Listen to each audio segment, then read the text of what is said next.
제가 보증금 반환 소송에 대해서 이야기를 한번 해보려고 하는데, 그 전에 일단은 소송에 대해서 제가 알고 있는 것을 말씀드리는 게 맞는 것 같고, 또 덧붙여 소송은 정말 마지막에 하는 거지 소송은 하면 안 된다 하는 거에 대해서 제가 한번 말씀을 드려보겠습니다.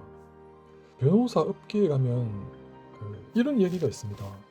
하늘과 땅은 알아도 판사는 모른다. 이게 뭐 속담 비슷하게 있거든요. 이제 뭐 소송을 하게 되면 변호사 상담을 받지 않습니까? 변호사를 통해서 뭐 소송과 관련된 법적인 지식 뭐 이런저런 이야기를 듣지 않습니까? 일단 변호사 상담 자체가 영업을 전제로 한 겁니다. 그럼 뭐 그것은 어느 업종에서도 마찬가지고요. 뭐 양념이 되어 있는 것도 사실입니다. 근데 소송에서 변호사의 의견은 크게 중요하지가 않습니다. 소송은 철저하게 재판부, 즉 판사님의 마음을 알아야 됩니다.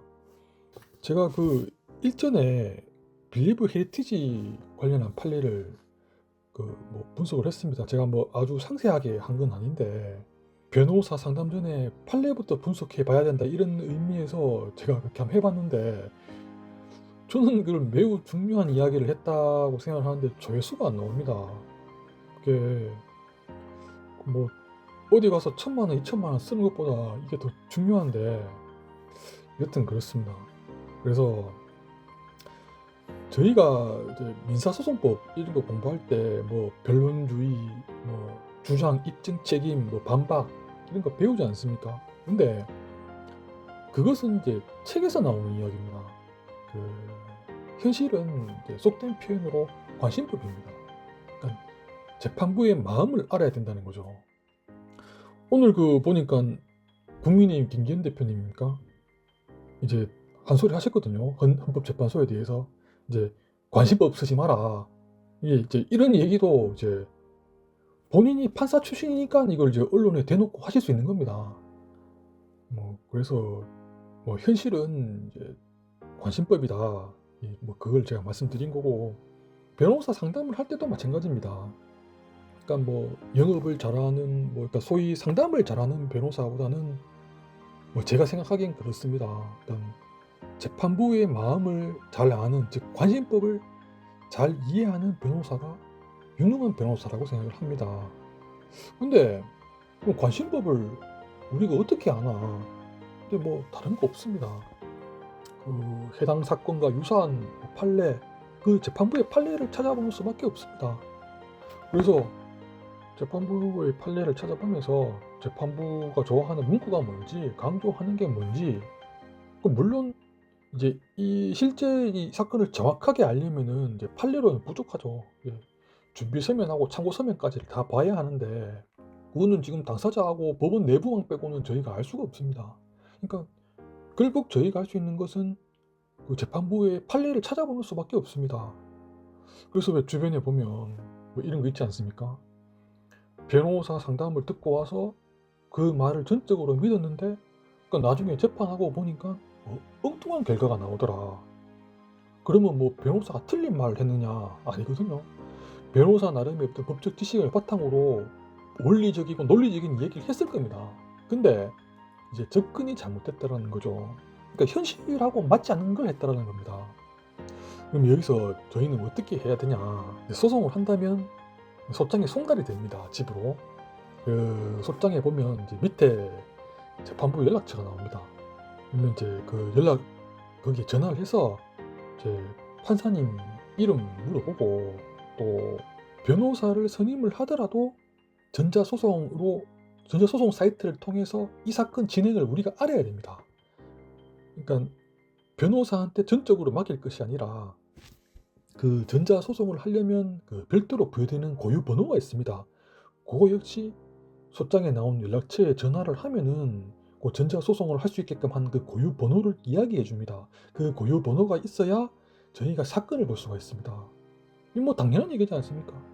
그러니까 뭐 누군가를 전적으로 믿는다는 거, 그러니까 누가 대신해 준다는 거 이런 건 없습니다. 스스로 하셔야 돼요.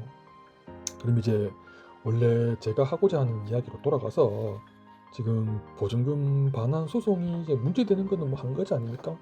좀 뭐 임대인이 이제 보증금 못 돌려주는 뭐 그런 상황이지 않습니까? 그리고 쟁점은 이거죠. 그 보증금 반환과 목적물 인도는 동시 이행 관계입니다. 그럼 여기서 너무 간단합니다. 임차인이 이행 제공을 했냐 이게 다거든요. 보증금 반환 소송에서. 그러면 임차인의 이행 제공은 이제 당연히 열쇠하고 마스터키 이런 거를 이제 임대인에게 이제 완전하게 반환을 해야지 이제 목적물 반환이 된 게 됩니다.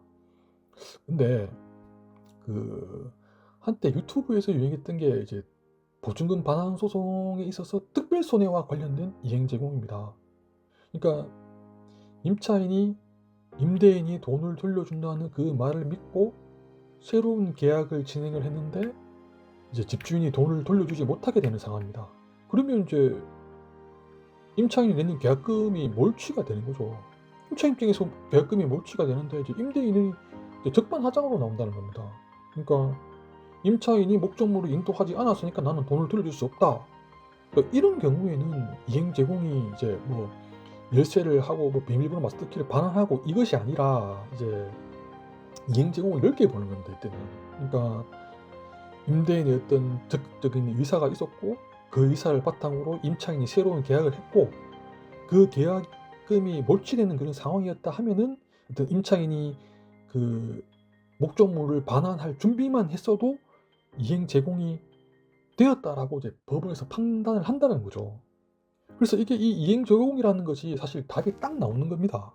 근데 이게 이제 재판부에 따라서는 이 이행 제공을 다르게 해석하는 재판부가 있다라는 겁니다. 이제 사실 예외적인 그러니까 일부분에서 그렇다는 거예요. 그러니까 대부분의 재판부는 이제 저희가 아는 일반 상식 그대로 제가 지금 말씀드린 대로 이 원리가 적용이 됩니다.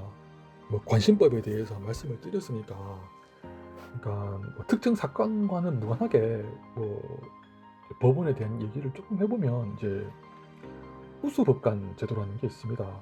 그러니까 매년 변호사 협회에서 뭐 좋은 법관, 안 좋은 법관 해서 이렇게 투표해가지고 우수 법관은 이제 뭐 언론에 공표를 하고 뭐 상도 주고 하고 그 안 좋은 법관은 명단만 따로 뭐 법원에 제출하고 이런 게 있는데 이제 제가 우수 법관으로 뽑히신 판사님의 판례를 분석을 한번 해봤습니다. 그러니까 이분이 뭐 전부 다를 제가 분석을 할 수는 없고 이제 보증금 반환과 관련하여 그 제가 분석을 해보니까 뭐 역시나 상식적인 판단을 하십니다. 그러니까 열쇠와 비번, 마스터키 이거를 이제 배타적 지배라는 표현을 좋아하시더라고요. 그래서 이것이 이제 이행 제공이 되었을 때 그 이후로 임대인이 지치 책임을 문다.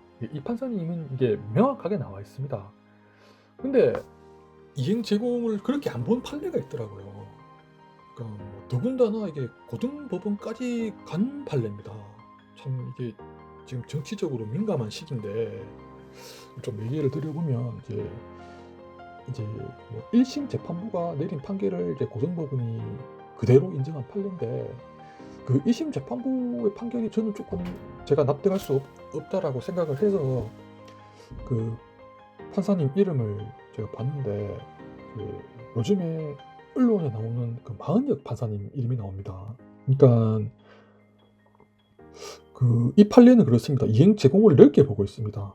그러니까 임차인이 목적물을 반환할 필요가 없고 그러니까 반환할 준비만 됐으면 이행 제공이 된 것이다라고 보고 있거든요.